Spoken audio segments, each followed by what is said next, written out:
I'm Anne Arundel County Executive Stuart Pittman, and we are here at the Boys and Girls Club at Freetown Village. And I am surrounded by some amazing, amazing people who all are involved in nonprofit organizations in Anne Arundel County, serving our community. And the reason that we're here is that we are announcing our community support grants for this upcoming fiscal year starting July 1st. Checks will be in the mail soon after that, I believe. This program, the Community Support Grants Program, was something that the county did in years past. It took a pause on it, did some funding for nonprofits through some agencies. And when I came in 4 years ago, having come from the nonprofit world and looked at what county government does to serve the residents and what you all do in the nonprofits, felt pretty strongly that we needed more support for nonprofit organizations in the county. And so we set this program up, but we wanted to make sure that I wasn't the one making all of the decisions. I know you think that I personally made the decision to fund each of you, and that's okay for you to think that. I do get to look at the list before it goes out, and I do get to comment on it. But we asked Arundel Community Development Services to manage the program because, and I have Aaron Karpowitz here who will speak in a minute, because they know how to manage grant programs and to do it fairly and to stick with the criteria. And so they bring together some of the leaders of our other departments. So we had folks from the Health Department, Social Services, Aging and Disabilities, and the Partnership for Children, Youth, and Families at the table, as well as some of my staff, my Chief of Staff, Dr. Kay Bodgester-Brown, as well, going through them all. And this year, it kind of grew. So the first year we did it, we funded 26 organizations with $670,000, and then we did the next year $1.74 million because we had a little bit of help with some federal money, and we thought let's grow this during the pandemic, and we did $1.74 million with 53 organizations, and that was actually more than half got funded, and then the word got out, and this year we got applications from 136 organizations for $8.5 million. And that's great. It means that there are a lot of organizations doing good work in the county, but unfortunately, it meant we couldn't fund them all, and that many of you didn't get as much money as you asked for. I hope you're not too disappointed. But we managed to cobble together more money than ever this year, and we are giving out $2.12 million.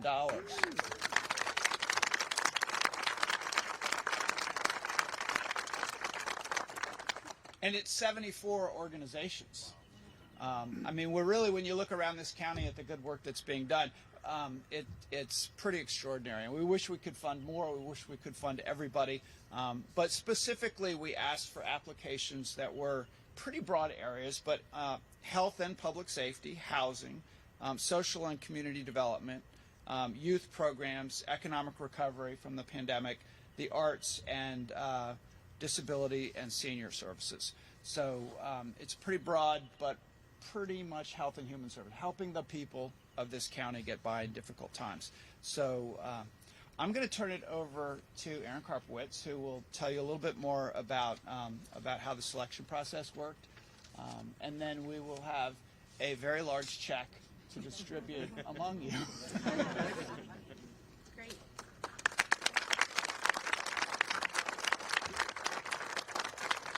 Thank you, County Executive Pittman. Hi, everybody. Aaron Karpowitz from Arundel Community Development Services. I'm really excited to be here with everyone today. All of our partners, so many partners that we've worked with, and really great meeting some of our newer partners that are first-time awardees. So that's really great as we help build the capacity of even more community development organizations in the county. I really just want to thank the Pittman administration and the county council for funding this program at record levels. We know that the need is great in the community. We see, all of you working really hard every day to fill some of those needs that were created because of COVID and heal communities because of COVID, but also as you're looking forward to the future and creating innovative programs that really help move our communities forward. So we really appreciate having more resources to help support that and build the capacity. I do want to just kind of thank all of our partners. The county executive mentioned them, but as you all know, all the folks standing behind me know, we have a pretty intensive application process because we do need to look at the criteria and make sure we're reviewing the applications in a fair way. We're looking for some priorities that focus on health and well-being, furthering equity, serving underserved communities, and also bridging the opportunity gap. Those were some of the priorities as we looked at it. We had a multidisciplinary team with leadership from all of the health and human service organizations that the county executive mentioned. I really want to thank my colleagues on his staff, as well as at the Department of Health, the Partnership for Children, Youth, and Families, Department of Social Services, and the Department of Aging and Disabilities. It was great. We say, you can come and, send staff, but I think actually the leaders of those organizations come and they participate and they take it very seriously. It's also really rewarding to look at all the great work that you all do. So we did bring in those applications. I want to thank my team. They had to go through 139 applications. They set up that process for us on an electronic portal. They also provided training and technical assistance to our newer grant applications. So hopefully you got the support you needed to apply through that portal. We make sure that everyone has dotted their I's and crossed their T's and are operating in good standing and have the right criteria before turning it over to the review committee. So that was a process, and then we brought that all together and made the ultimate recommendations for funding. So as the county executive said, we have 74 awards, and I think he mentioned already some of the categories that they're in, so I'm not going to go through that, but just some things that are happening that are continuation of our COVID relief efforts. We're funding community-based partners for food assistance. And that's in the health and wellness realm. We're also supporting organizations that are providing recovery services, programs for youth. Some of our programs are helping individuals get back to work as well as communities. Greater Baybrook Alliance is here, and they're getting Main Street back to business in Brooklyn Park, so that's great. Lots of different art programs and youth programs serving underserved communities, programs that are helping people with disabilities and older adults in the community.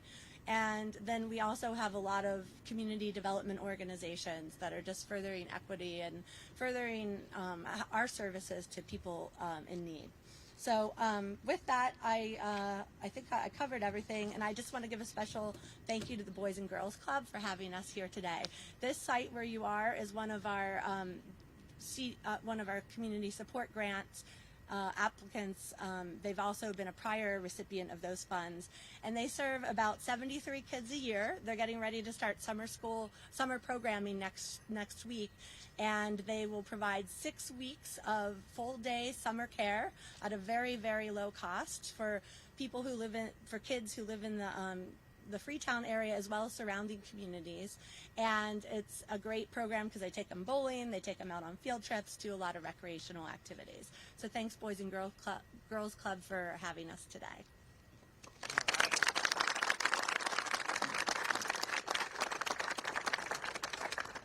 And before we actually present this large check, literally large, I want to thank really the taxpayers of the county.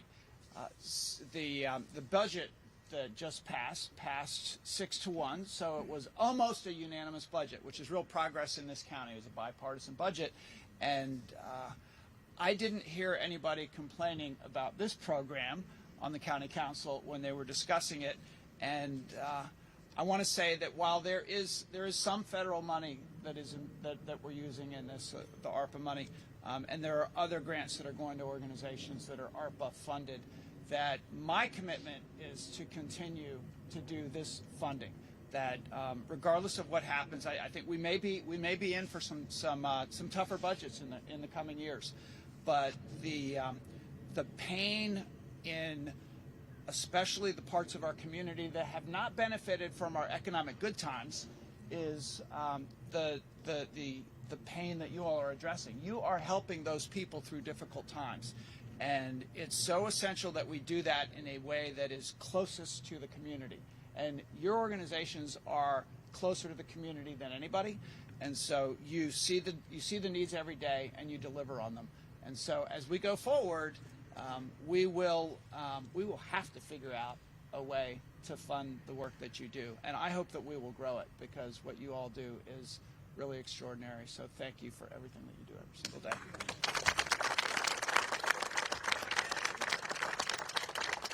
We have a large check for $2,120,000 to divide among you. Actually, we've already helped you with that. I guess that's my job. But yeah, let's get a picture of our awesome check with all of you.